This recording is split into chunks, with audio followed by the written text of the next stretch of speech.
I could never have imagined that this expedition would end so horribly.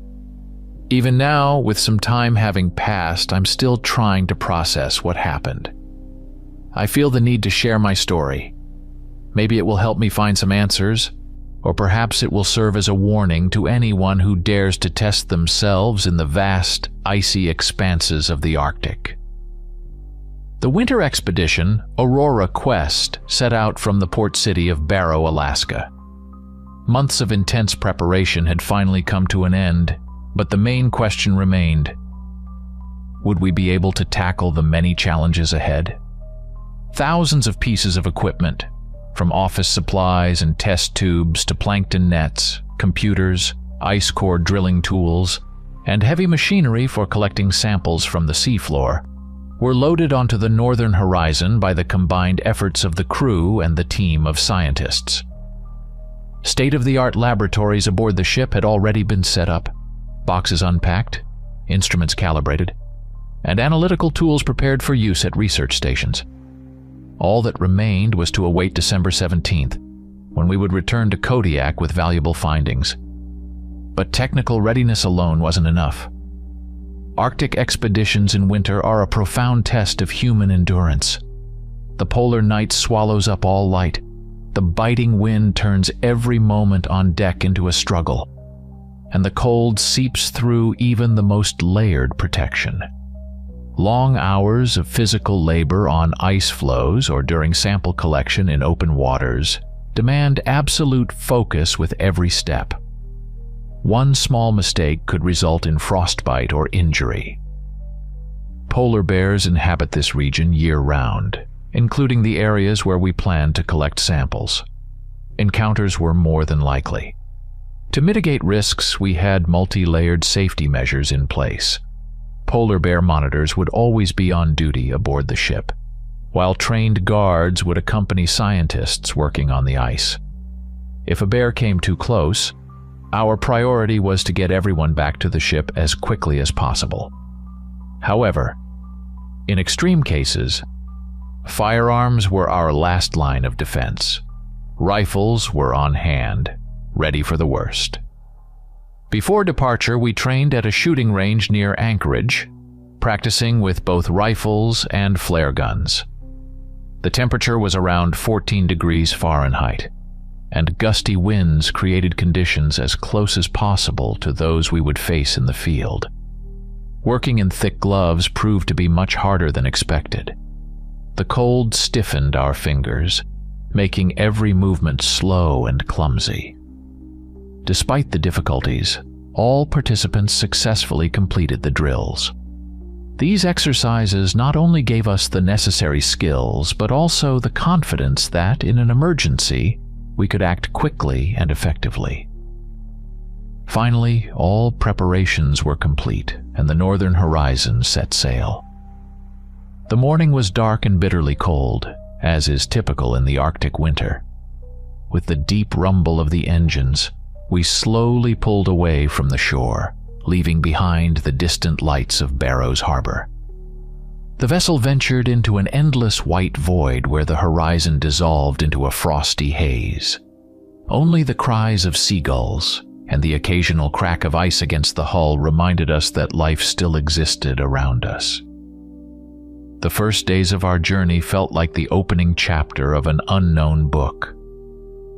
We crossed the harsh waters of the Arctic Ocean, where there was no hint of land, just endless ice fields frozen all the way to the horizon. The sun never rose above the horizon line. A faint glow in the south cast the sky in muted shades of gray and blue. It felt as though we were sailing in a world suspended in eternal night. The ship slowly broke its way through jagged ice ridges, each crackling sound from the hull echoing loudly in the absolute silence. Occasionally, we paused to take in the breathtaking views. Majestic icebergs drifted by, their sparkling surfaces shimmering in every shade of blue. In rare moments, faint glimmers of the northern lights danced on the horizon, their eerie beauty both mesmerizing and haunting, a stark reminder of how far we were from the familiar world. After several days, we reached the area designated for our research. The ice grew denser, and the ship began to slow, carefully maneuvering among massive flows. The temperature plummeted and the wind picked up, carrying tiny ice particles that lashed against the ship's hull. On the bridge, a tense silence prevailed as every team member focused on scanning the surroundings, searching for a suitable spot to disembark. At last, we arrived at the location marked on our maps. A vast, motionless ice floe stretched out before us, sturdy and stable, an ideal site for beginning our work. The ship came to a halt and the team quickly began unloading equipment. Stepping onto the deck, I felt the full force of this frozen wilderness for the first time. Around us lay an endless expanse of white, immersed in a silence broken only by the crunch of snow underfoot. In the distance, the muffled crackling of ice seemed like a warning from the Arctic itself, reminding us of its immense power. As soon as we arrived, the most critical part of our expedition began, setting up the research camp. The Arctic tolerates no haste, and every step had to be meticulously planned. We knew that in just 11 days, we had to retrieve and redeploy the moorings, complex underwater installations anchored to the seafloor. These devices, which had been collecting valuable data on temperature, salinity, pH, and other parameters for years, required precise handling and unwavering focus. First, we selected a site on the solid ice floe near our ship. The team split into groups. Some started unloading equipment from the deck, while others scouted the ice, testing its thickness and stability. The floe seemed solid, but under our weight it groaned and emitted hollow sounds, a stark reminder of its fragility. The temperature dropped to -13 degrees Fahrenheit, and each breath burned my lungs with frigid air. We began by preparing the site for the tents and equipment. This required shovels, ice axes, and a tremendous amount of patience. The ice was hard, and every attempt to level the surface took far longer than we'd anticipated. While some worked on this, others set up signal flags to mark the camp's boundaries, an essential precaution as the polar night erased the distinction between safety and danger. The biggest challenge was deploying the winches and mooring equipment. Massive reels of cables and instruments had to be moved manually since the icy surface made it impossible to use machinery without additional stabilization. Our technicians, true masters of their craft, coordinated every step. Working in gloves was incredibly difficult. Our fingers quickly froze, and the metal parts of the equipment burned our skin at the slightest touch. Next came the tents for the equipment and heating. These were to serve as our temporary refuge, where we could rest and warm up.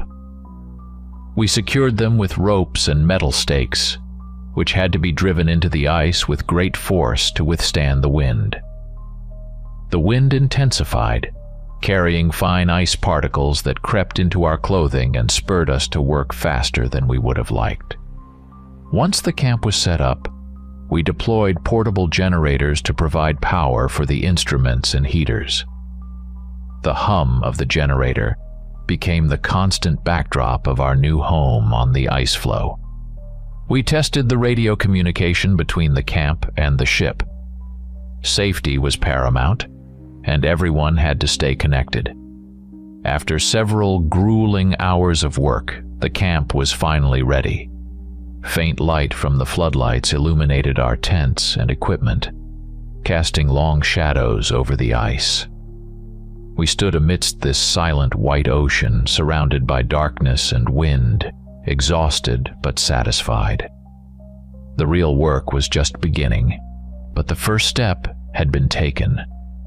The Arctic does not forgive mistakes, but this camp became our lifeline in this frozen kingdom. Finally, we allowed ourselves a brief rest. Every movement in the freezing cold drained far more energy than we anticipated. and all of us were utterly exhausted. We gathered in the largest tent, where a small heater struggled to push back the Arctic chill. Its warmth barely extended beyond arm's reach, but at that moment, it was exactly what we needed. On the table, thermoses of hot tea, sandwiches, and a few bars of chocolate appeared. A simple meal that felt like a feast after the grueling hours spent in the bitter cold. The warmth and food quickly restored a bit of strength. Some of us stared blankly into space, lost in thought about the work ahead, while others exchanged short remarks about the current tasks. The atmosphere was calm, almost homely, except for the fact that we were surrounded by an endless frozen desert, with the wind howling relentlessly beyond the tent's thin walls. A few hours later, we dispersed to our tents. I slipped into my sleeping bag, trying to warm up, but sleep didn't come easily. In 8 hours, we would face another demanding day, and I couldn't shake the thought of how challenging this mission would be under the oppressive weight of the polar night. When the alarm pulled us from sleep, the scene outside the tent was unchanged from the moment we arrived. Utter darkness, endless ice, and a biting wind. We dressed quickly, checked our equipment, and got to work. The icy air stung my face, and each breath instantly froze into frost on scarves and hoods. The floodlights barely illuminated a small patch around us, while beyond lay an impenetrable void. The polar night pressed on us with its boundless, suffocating presence. I was paired with Mary, a colleague, to lay cables for the new installation. At one point, she removed her gloves to adjust a piece of equipment, exposing her hands. I noticed large red blisters on her palms, swollen and angry-looking against her pale skin. "What's that?" I asked, nodding toward her hands. She glanced at them and shrugged. "I don't know. Probably some kind of allergy.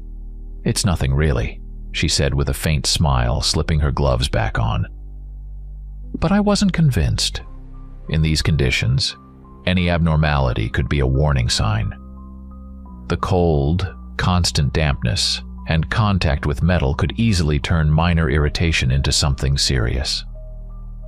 Though she didn't seem worried, I decided to keep an eye on her condition. The work consumed the entire day. We took turns hoisting and lowering equipment, calibrating sensors, and securing mounts. The wind grew fiercer, making every movement a struggle. The ice beneath our boots cracked intermittently, sending chills down my spine each time. By the end of the day, we completed the installation. The devices were in place, secured and ready to collect data. When we returned to camp, exhaustion hit us like a tidal wave. We gathered once more in the tent with the heater, collapsing onto foldable chairs in silence. The quiet was broken only by the rustling of ration packets and the hiss of a kettle. Mary sat across from me, wrapped in a blanket, finally looking relaxed for the first time all day. We began reflecting on the day's events. Someone recounted how the icy wind nearly tore the equipment loose, while another joked that tea from a thermos tasted better than anything from the finest cafe when you're in the Arctic. The conversations flowed gently, occasionally interrupted by the crunch of snow beneath boots outside. Sitting near the heater, I kept glancing at Mary's hands. She insisted the blisters didn't bother her, but I couldn't shake the feeling that something was off. I resolved to keep an eye on her condition and promised myself that if it worsened, we'd consult the ship's medic as soon as we returned. As we prepared to head to our tents for much-needed rest, the silence of the camp was suddenly broken by an eerie sound. It was something between a moan and a muffled voice, and it froze all of us in place. George, one of our team members, immediately tensed, raising his hand to signal for quiet. Exhausted from the long day, we stopped and listened. The sound came again. At first it seemed distant, as if coming from somewhere beyond the camp. Someone whispered, "It's a voice." Could it be someone from the ship? That thought propelled us into action. We quickly radioed the ship to confirm everyone's location. The captain's response was clear and calm. Everyone was accounted for, and no one had left the vessel. We exchanged puzzled glances, the unease in the air growing heavier. Whispers of speculation started. Could it be a glitch in the equipment, or some strange atmospheric phenomenon? But the voice, it sounded too real, like someone calling out to us. One of us suggested venturing outside to investigate. The decision wasn't easy, but a mix of curiosity and an odd sense of duty pushed us to move. We grabbed flashlights, bundled up against the bitter cold, and stepped into the night. The wind was merciless, slicing through our layers and carrying tiny ice crystals that stung our faces. The beams from our flashlights barely penetrated the oppressive darkness. The wind howled in a haunting harmony with the strange sound, amplifying its unsettling nature. We split into two groups to comb the area around the camp. Every step was laborious. The ice beneath us creaked ominously, and snow occasionally clogged our flashlights, forcing us to pause and clear them.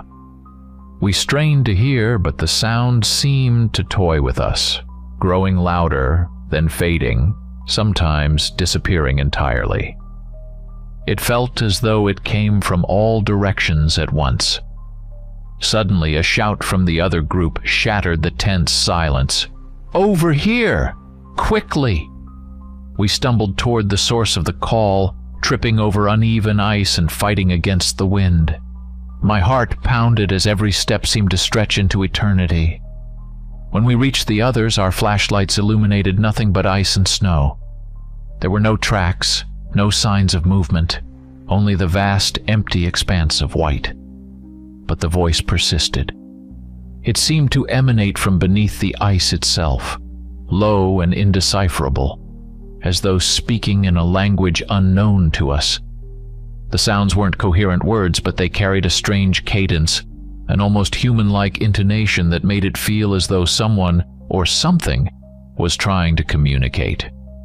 The voice wavered, at times closer, at times farther. It was there, yet it wasn't. The wind distorted it, making us question if it was even real. Each of us wrestled with the unsettling thought that perhaps we were imagining it, a shared hallucination born of exhaustion and the Arctic's oppressive isolation. "This is impossible," someone muttered under their breath, but no one responded. We stood there, transfixed, listening as the sound gradually faded, dissolving into the wind. It vanished as abruptly as it had begun. Drained and bewildered, we returned to the camp. Inside the relative safety of the tent, we began dissecting what we'd just experienced. Some suggested the sounds might have been caused by shifting ice or wind passing through subterranean voids, creating strange acoustic effects. Others proposed more fantastical explanations, but none of the theories could fully account for the voice we'd heard. It left us with an unsettling sense of having encountered something beyond human comprehension. Despite our lingering unease, we eventually retreated to our tents, knowing another demanding day awaited us. When I woke 8 hours later, the frigid air immediately stung my skin as I stepped outside into the unrelenting polar night. Adjusting my hood, I headed toward the field kitchen for a hot cup of tea. But I hadn't gone far when something caught my eye. In the darkness beyond the perimeter of our camp, a series of glowing points moved, circling the area as though studying it. At first, I thought they might be reflections from equipment or faint lights from our tools. But as I focused, I realized they were eyes. My chest tightened. These were the eyes of polar bears.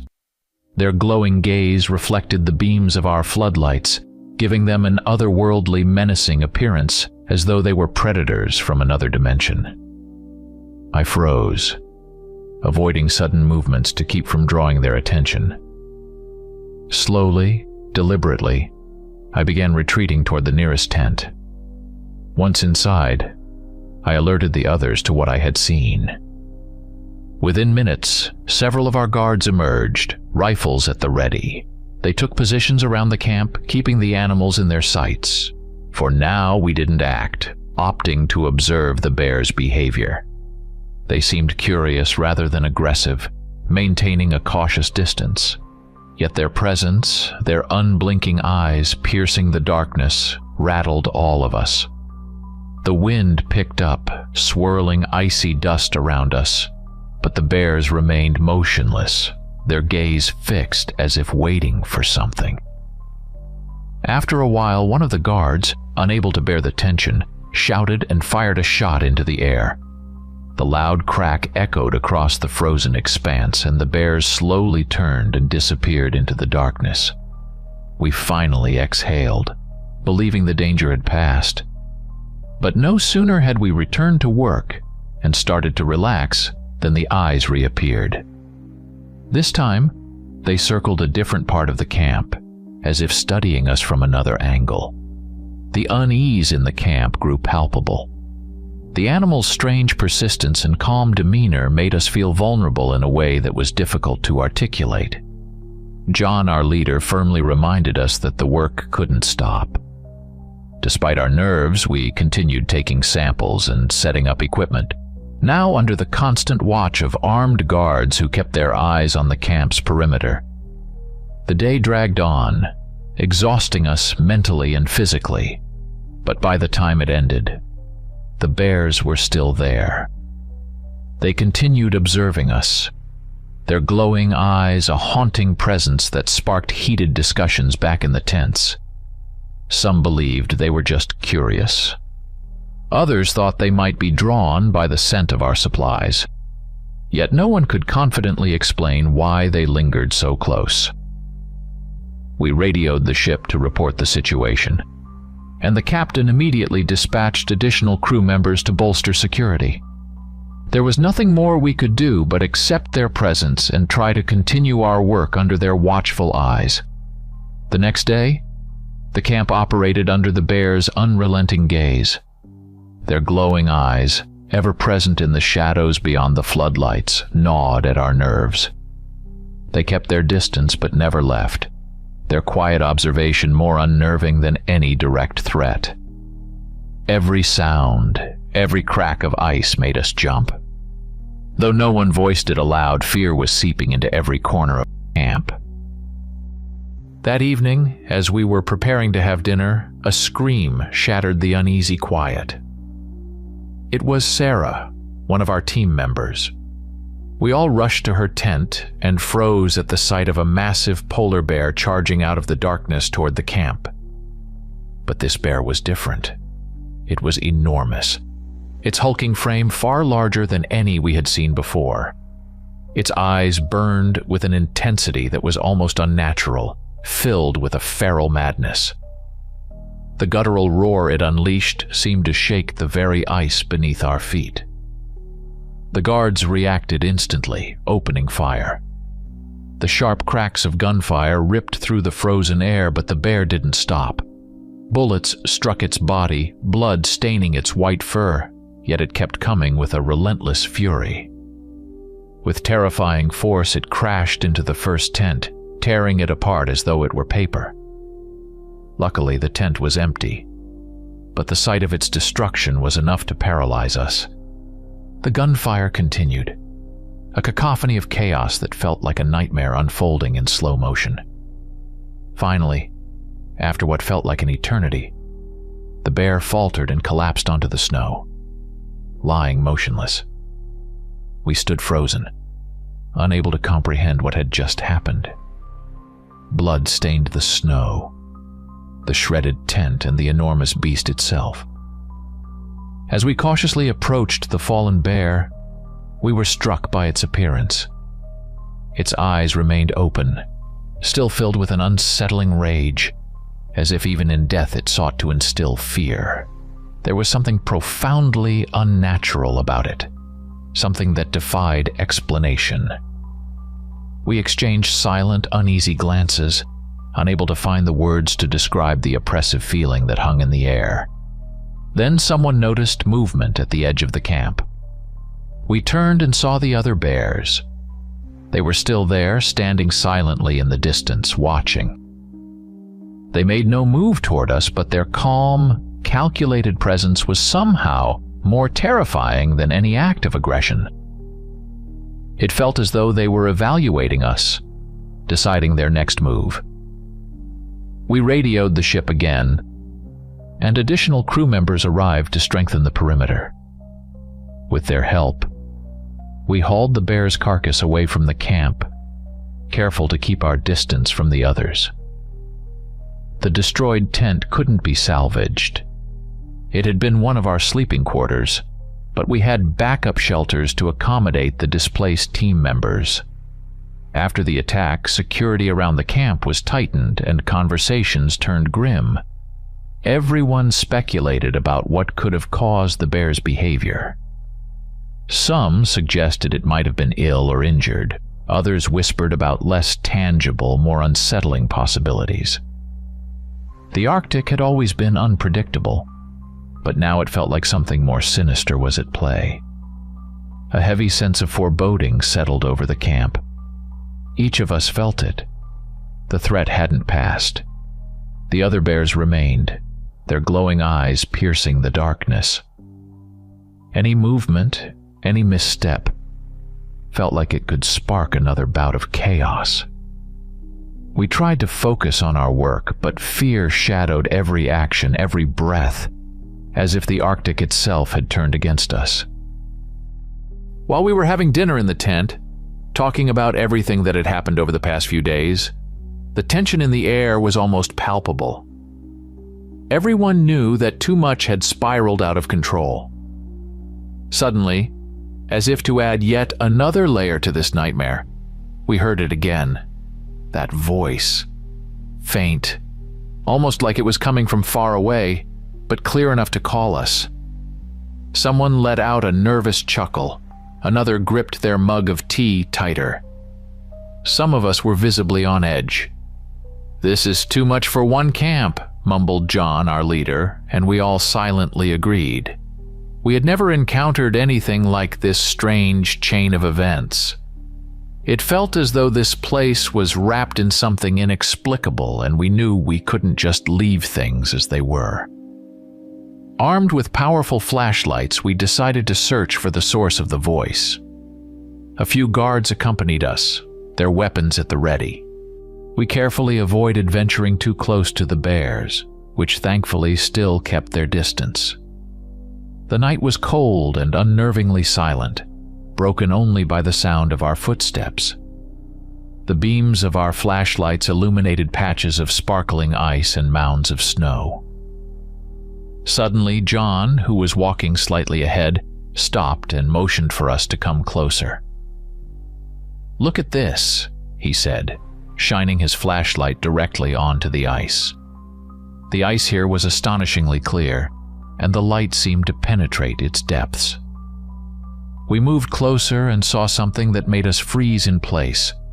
Deep within the ice there was an object, its outline disturbingly human-like. But the strangest part was the voice. It seemed to be coming from right there. We exchanged uneasy glances, each trying to make sense of what we were seeing. Some suggested it might be a trick of the light. Others speculated about a rare natural phenomenon. But as we talked, we all reached the same conclusion. We had to find out what it was. Gathering drills and shovels, we prepared to uncover the mystery. The work began immediately. We drilled into the ice carefully, inching closer to the enigmatic object. The cold bit at our fingers even through thick gloves, and our breath turned to frost in the air. The ice was dense, each strike resonating with a hollow echo. Shards of it flew as we steadily made progress downward. Then one of the guards noticed something unsettling. The bears, which had remained calm until now, were circling us at a cautious distance. Their movements were erratic, accompanied by low growls as they stared in our direction. "Why are they acting like that?" someone whispered, but no one had an answer. We kept working, trying to ignore their behavior. Finally, we reached the object, and what we saw made our blood run cold. The shape in the ice wasn't just human-like. It was unmistakably a person. Encased in a frozen sarcophagus, the figure was perfectly preserved. The sight left us stunned. We exchanged looks, struggling to process what we had uncovered. But it was too late to turn back now. We kept chiseling away until the ice around the figure thinned enough to free it. When we finally extracted it, the truth was chilling. It was a man, tall and lean, with sharp angular features that immediately drew attention. What struck us most was the condition of the body. It didn't look frozen or petrified. Instead, it seemed fresh, as if he had only recently died. His skin was cold but disturbingly soft. Tom, one of our scientists, leaned in to examine the body and carefully opened its mouth. What we saw made us recoil in horror. The man had enormous fangs. "This can't be real," someone whispered. We were speechless. What had we just uncovered? A vampire, an elf, something else entirely. None of us could believe this was happening. As we debated what to do next, theories flew. Some thought it might be a hoax, but who could have buried something like this in such a remote place? The layers of ice suggested it had been there for hundreds, if not thousands of years. It defied all logic. We decided to transport the body back to one of the tents for further examination. Lifting it onto a stretcher, we avoided looking directly at its face. It looked too alive to be dead. Back at the camp, the atmosphere grew even darker. We couldn't shake the feeling that we had crossed a line, that we had unleashed something irreversible. Whatever this was, it wasn't just strange. It was a violation of everything we understood about the natural world. After our discovery, the camp plunged into an even deeper state of unease. The scientists naturally couldn't contain their curiosity as they analyzed the unusual man from the ice. But alongside their fascination, a primal, bone-deep fear gripped each of us. The unknown is always terrifying, and now we were face to face with something that defied all logic. Who was he? How did he end up encased in the ice? How could this be explained?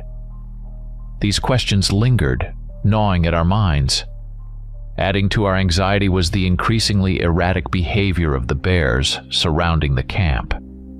They were no longer just distant observers.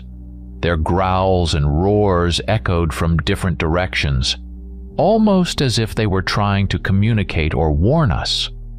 Their haunting sounds carried across the dark expanse, forcing us to huddle closer to the tents. Though they still didn't breach the camp's boundaries, the tension rose with each passing minute.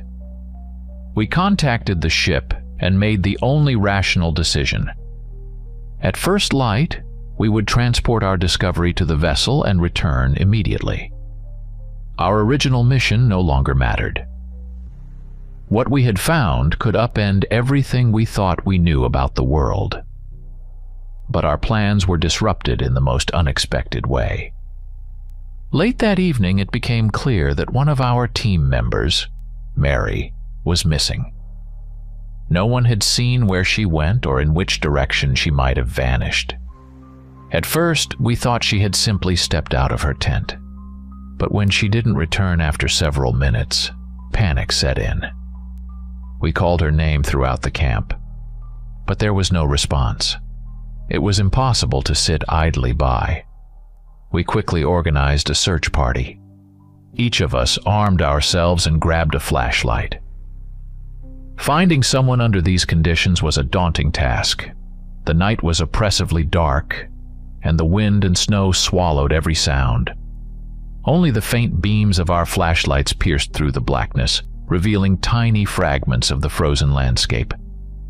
My group got lucky. About half a mile from the camp, we found tracks. They looked human and seemed to belong to Mary. We began following them, moving as quickly as we could while remaining cautious. The tracks wound through the icy terrain, meandering as if she had been walking aimlessly. Perhaps something had called to her, or maybe she had simply become disoriented. But the strangest part came when the tracks abruptly stopped. Without warning, they just vanished, as if Mary had been lifted into the air or had disappeared entirely. We stood there, scanning the ice and snow, but there were no other clues. No other footprints, no signs of a struggle, no blood, nothing. It was as if she had been erased from existence. We radioed the others, and soon the entire team gathered around the spot where the tracks ended. Quiet conversations turned into anxious murmurs. Could she have fallen into a crevasse? Someone suggested, but there were no visible cracks in the ice. Maybe something dragged her away, another person said, glancing nervously in the direction of the bears, whose growls still echoed from the distance. Then someone, their voice trembling, whispered, "What if it's something not of this world?" Confusion and fear rippled through the group. We couldn't make sense of what had happened. As we argued and proposed increasingly bizarre theories, the beam from one of our flashlights suddenly illuminated something else. It was under the ice. Tom knelt down, widened the opening in the clear ice, and directed the beam of his flashlight into it. After a moment, he quietly asked, "Wait, wasn't Mary wearing a red jacket?" His words froze us in place. We exchanged glances, our faces pale. Someone stammered, "That's not possible. It can't be." But the thought that it could be her under the ice took hold of us all in an instant. Panic and desperation overtook us as we scrambled to grab tools. Shovels, ice picks, drills, anything that could help us reach whatever was beneath the ice more quickly. We worked in silence, the only sounds the clinking of metal against ice and our ragged breaths. Each strike echoed hollowly, amplifying our fear. We worked feverishly, as though racing to prove this was all a terrible mistake. Finally, after what felt like an eternity of relentless effort, we reached the object. But it wasn't Mary. Instead, we uncovered a massive skeleton, nearly twice the size of a human. Its structure was humanoid, but the skull was wolf-like. Sharp teeth, an elongated snout, and hollow eye sockets that seemed to stare at us even in their frozen state. It wore a red tunic, the source of our earlier confusion. For a brief moment, we chastised ourselves for such a foolish error. But in this place, it was hard not to believe in anything. Everything here felt too strange. The skeleton was still held together by dried sinews that resembled brittle, ancient straps. These sinews bound the bones tightly, preserving its form almost perfectly. The red fabric, once likely bright and pristine, was now faded and tattered. Looking at it filled us with an inexplicable sense of dread, as though we were gazing into the past at something meant to remain hidden. We debated what to do next. Eventually, we decided to bring the skeleton back to camp for further examination before resuming the search for Mary. Moving it proved difficult. It was massive and disturbingly resistant to our attempts to handle it, almost as though it didn't want to be disturbed. When we finally returned to camp, everyone was stunned by what we had brought back. Words failed us. We knew this discovery was yet another puzzle that would upend everything we thought we knew. But we had no time to dwell on it. Mary was still out there, lost in the darkness. We divided into groups and pressed on with the search, though exhaustion was setting in. The ice, the wind, and the unending polar night made our efforts feel futile. We called her name, combing different directions, but it was in vain. By the time we returned to camp, the hope of finding her alive had all but faded. We resolved to continue the search at first light. That evening we sat in the tent, silence heavy and oppressive. No one clung to false hope. Everyone was subdued, on edge. Conversations were sparse, and fear hung in the air like a dense fog. At some point, I noticed Sarah's hands. Blisters had formed on them. Blisters eerily similar to the ones Mary had shown us just a day before she disappeared. My stomach dropped. It couldn't be a coincidence. "Sarah, let me see," I said, pointing to her hands. The others leaned in, examining her palms. The blisters were red, swollen, and unmistakably like the ones Mary had. A chilling realization swept over us. This wasn't random. Something was happening, and we could no longer dismiss it. We decided immediately to send Sarah to the ship to prevent whatever this was from worsening. We contacted the captain, who dispatched a boat to retrieve her. The wait was agonizing, but soon the boat arrived and Sarah was taken aboard. Watching her leave, I felt a small measure of relief. Despite the pervasive dread that gripped the camp, at least she would be safe on the ship. Or so I hoped. But deep down, I knew this wasn't the end. The unease in the camp wasn't just lingering. It was growing. And whatever had begun with Mary, the skeleton, and Sarah's hands, it wasn't over yet. Something was unfolding, something far beyond our understanding, and we were trapped in the heart of it. That night, after hours of fruitless searching, I, like everyone else, was utterly exhausted. We went to bed, hoping that the next day would bring some semblance of clarity. But sleep refused to come. Thoughts of Mary, our terrifying discoveries, and the unsettling events in the camp raced through my mind. It felt as if the Arctic itself was trying to communicate something we couldn't yet comprehend. After some time, nature called, and reluctantly, I crawled out of my warm sleeping bag and stepped outside the tent. The icy air hit me like a slap, and the eerie silence of the night heightened my unease. I glanced around, instinctively checking the camp to make sure everything was as it should be.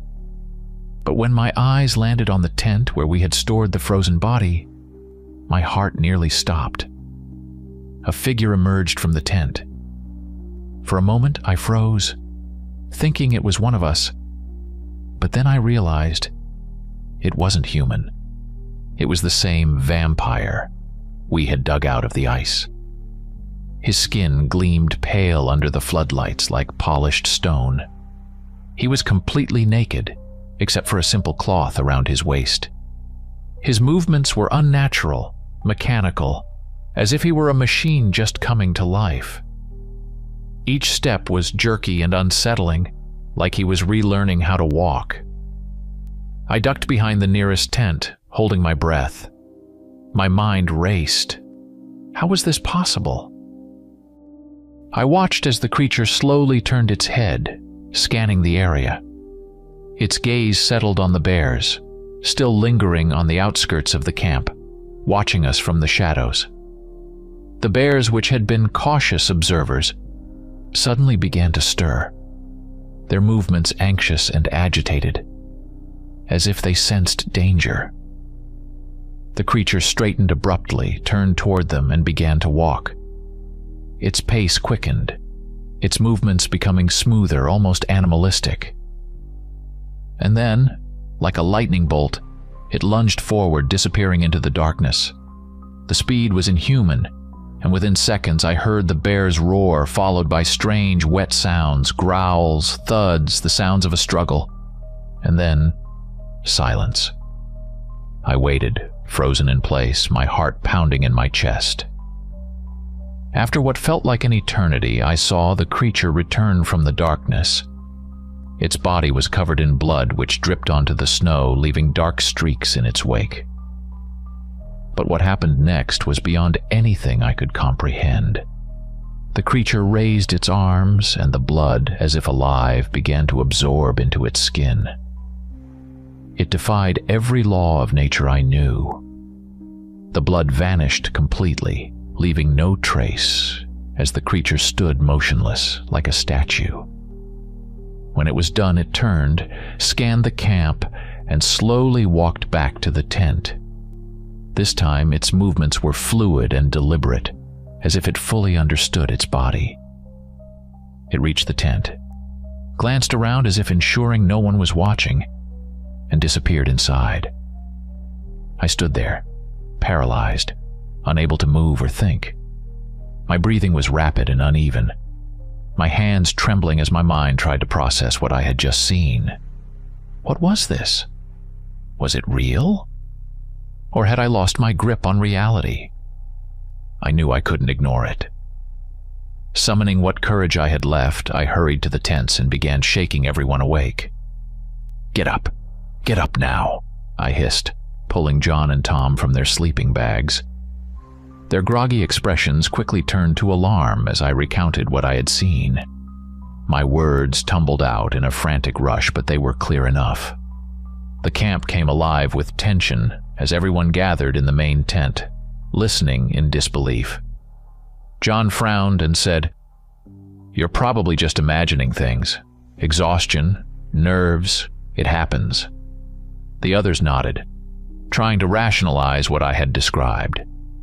But I continued, detailing everything: the creature's escape, the attack on the bears, and the horrifying sight of the blood absorbing into its body. My story sounded absurd, but why would I lie? Slowly, I saw doubt give way to fear. They began asking questions, seeking clarity, and it became clear that my account, as unbelievable as it was, fit with the bizarre occurrences we had been experiencing. We decided to check the tent where the body had been stored. I didn't want to go near it, but curiosity and duty overpowered my fear. As we approached, we opened the tent cautiously. Inside, the body lay exactly as we had left it, perfectly still, in the same position. It was impossible, considering what I had witnessed. Someone muttered, "Maybe you did imagine it." But before we could discuss it further, a scream pierced the air. We froze, then sprinted toward the source of the sound. One of the team members had gone to check the tent where we had stored the skeleton, and now he was shouting for us to come. When we arrived, the sight before us chilled us to the bone. The skeleton, which we had left in its grotesque, unnatural pose, had changed. Its arms were now outstretched, and its head was turned toward us as if it had been watching. But the most horrifying detail was what was happening to it. It was growing flesh. Pale, sickly skin was forming over the bones as if the body were reconstructing itself. We stood there in stunned silence, unable to speak. The implications of what we were seeing were too overwhelming. John finally broke the silence. "We don't know what this is, but it's clearly beyond anything we can handle." Someone suggested freezing it again, but others argued that doing so might make things worse. Everyone spoke at once, panic rising. Then, over the radio, a voice crackled. It was the ship's captain. His tone was panicked. "We have a problem. Sarah is gone. She somehow vanished. We can't find her anywhere." His words hit us like a thunderclap. "What do you mean, vanished?" John demanded, grabbing the radio. The captain explained that she had been acting strangely, detached, unresponsive, and then without warning she disappeared. Despite searching the entire ship, there was no trace of her. Once again, we were forced to make a decision. The idea that Sarah had disappeared just like Mary sent waves of terror through us. we began scouring the area around the camp. Every second felt like an eternity, every shadow a potential threat. We were exhausted, and after everything that had happened, our strength was waning. But we pressed on, calling out her name, combing through the icy wasteland. After lengthy discussions with the captain, we reached a grim conclusion. We would search for 1 more hour. If we found nothing, we would abandon the camp. Everything around us was too strange, too dangerous. As for the remains we had uncovered, we decided to leave them behind. We documented everything, photos, notes, but no one wanted to bring any of it back. None of us wanted to risk unleashing whatever horrors lay dormant in that desolate place. The skeleton and the vampire remained where we had found them, entombed once again in the endless Arctic ice. It felt like the only choice we had left. The search for Sarah yielded nothing. We scoured every inch around the camp, but there was no trace of her, as if she had simply vanished into thin air. A heavy silence hung over the camp, broken only by the clatter of equipment as we hastily packed for departure. No one spoke, but the tension was palpable, an unspoken understanding that something terrible was drawing closer. Every glance toward the tents or the frozen wilderness beyond was filled with dread. Tom burst out of the tent where we had stored the skeleton. His face was pale, his eyes wide with fear. He whispered, almost pleading, "We need to hurry. We have to leave. Now." His voice was low, as if he were afraid of waking something. His behavior was strange, but there was something in his tone that made us move faster. My curiosity got the better of me, and I risked a glance into the tent. What I saw rooted me to the spot. The skeleton was no longer just a skeleton. Flesh was growing over the bones, and a thick black glistening fur had begun to cover the emerging form. Its shape no longer resembled anything human. It was something else entirely, something primal, like a beast from the darkest corners of nightmares. My heart pounded in my chest. We had awakened something we never should have disturbed. We continued to pack, leaving behind anything non-essential. All we wanted was to get out of there as quickly as possible. As we loaded the last of the gear onto the ship, I glanced back at the tents. They stood apart from each other, but even from a distance, they seemed menacing. John, standing beside me, noticed my look and said quietly, "That's it. We're done here. There's something wrong with this place." His voice was firm, but I could see the fear in his eyes. Then we heard the roar. It was loud, low, and primal, cutting through the icy air like a knife. I turned and saw a group of polar bears emerging from the darkness, their massive forms illuminated by the floodlights. They roared and growled, their movements swift and purposeful, heading straight for the tent where the vampire's body lay. It looked like they intended to attack the dormant creature. But before they could reach the tent, 2 figures appeared as if from nowhere. They moved so fast it seemed like they were gliding above the ground. At first I thought they were guards, but Tom, standing beside me, whispered, "Those are the girls." Squinting, I realized it was Sarah and Mary.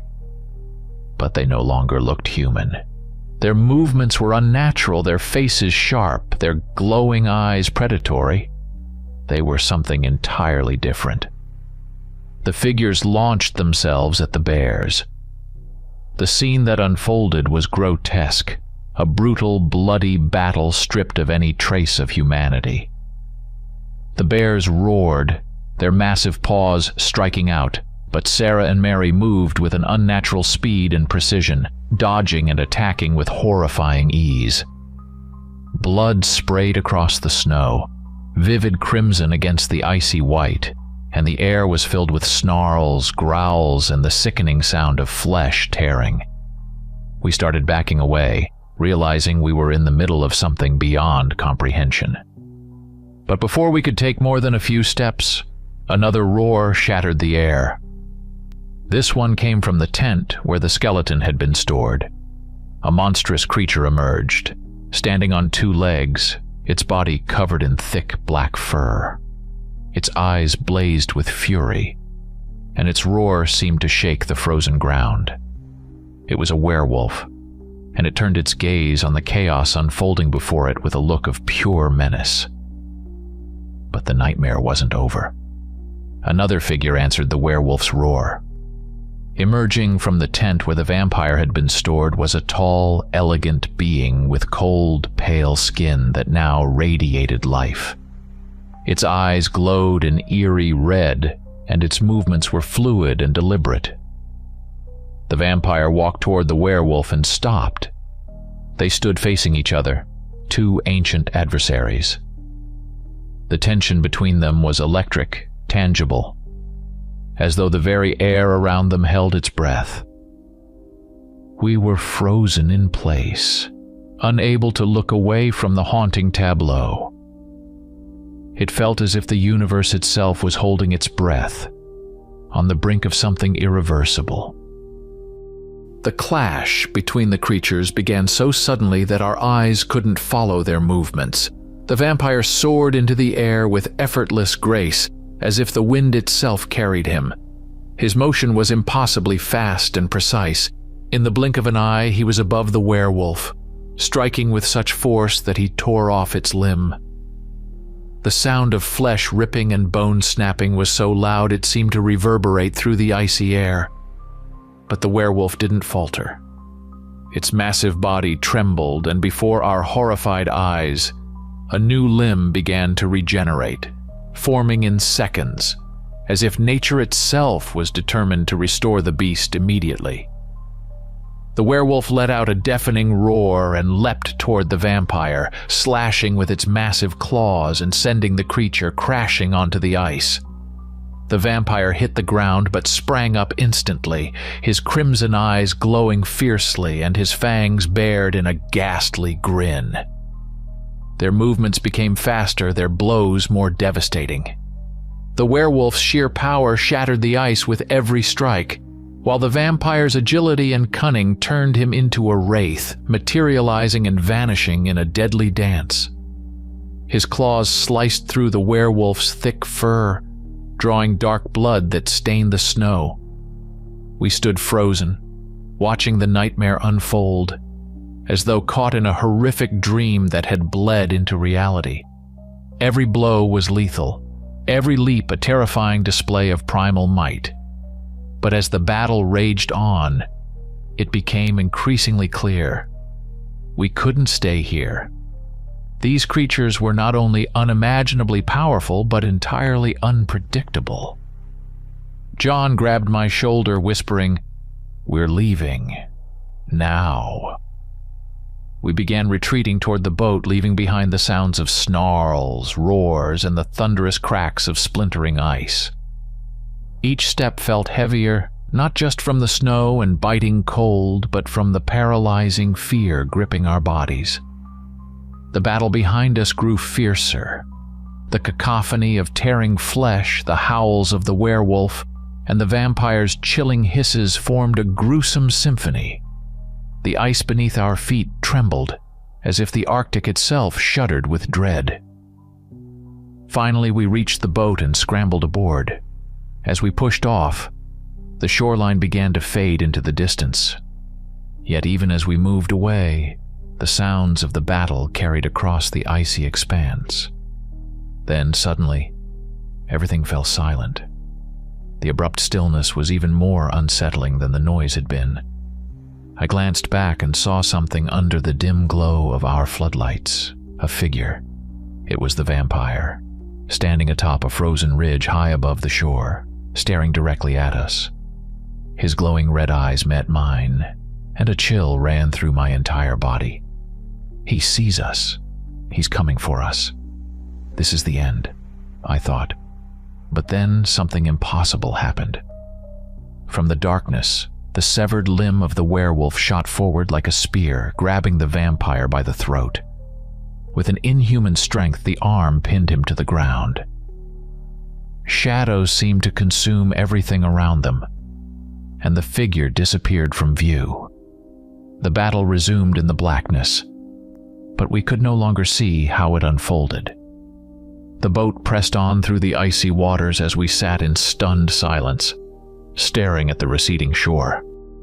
When we finally returned to the ship, we were all in a state of profound shock. No one spoke as we processed what we had just witnessed, a battle between beings that shouldn't exist, forces beyond our comprehension, defied everything we knew about the world.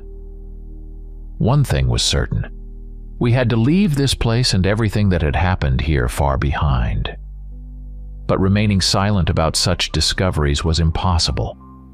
Upon reaching the port, our records, photos, and accounts quickly reached the authorities. The military took an immediate interest. A specialized task force was assembled and dispatched to investigate the site, equipped to deal with anything they might find. We held on to a fragile hope that they would uncover answers we had failed to obtain. Weeks passed, but the reports that came back brought no clarity. The military found nothing. When they arrived at the camp, it was utterly deserted. The tents were destroyed, the equipment either missing or reduced to ruins. No traces of the remains, the battle, or the creatures were found. Even the ice itself bore no signs of the chaos we had witnessed, smooth and pristine, as though it had erased every trace of what transpired. The official report dismissed our story entirely. It attributed our accounts to stress, extreme conditions, and the possibility of shared hallucinations. But we knew the truth. We had seen it with our own eyes. None of us could forget the vampire's burning gaze as he stood atop the ice, or the werewolf's deafening roar as we fled. The events left a permanent scar on all of us. None of us could return to normal life as though nothing had happened. We spent countless hours debating what we had encountered. Ancient beings we should never have disturbed? A dormant force of the Arctic, awakened by our presence? We had no answers. The Arctic remained as enigmatic and treacherous as ever. And the truth of what happened in that frozen wasteland would remain buried, preserved by the ice, a secret only the cold expanse would keep.